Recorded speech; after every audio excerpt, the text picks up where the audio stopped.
Mira भाईंदरचा flyover जो 217 करोडमध्ये पूर्ण झाला पाहिजे होता तो आज 620 करोडला जाऊन पोहोचला आहे. तुम्ही बघू शकता की मीरा भाईंदरांनी मुंबईमध्ये असे मोठे स्कॅम का चालतात, जे फ्लायओव्हर वर्षभरात 2 वर्षात बनले पाहिजेत त्यांना 5-5 6-6 वर्ष का खेचतात, कारण की हे जे कॉन्ट्रॅक्टर्स आहेत ते जेवढं लांब होतील तेवढं त्यांचा बजेट वाढत जातो.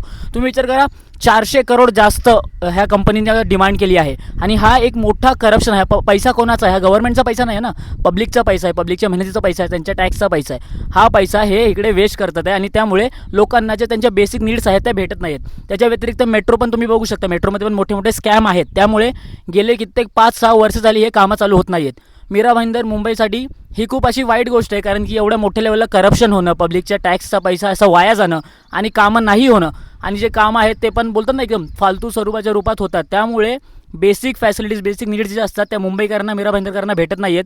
आणि एवढ्या मोठ्या लेवलचे स्कॅम जर स्वतः लोकप्रतिनिधी करत आहेत तर तुम्ही विचार करा, हेतून पुढे लोकांनी टॅक्स भरताना काय केलं पाहिजे.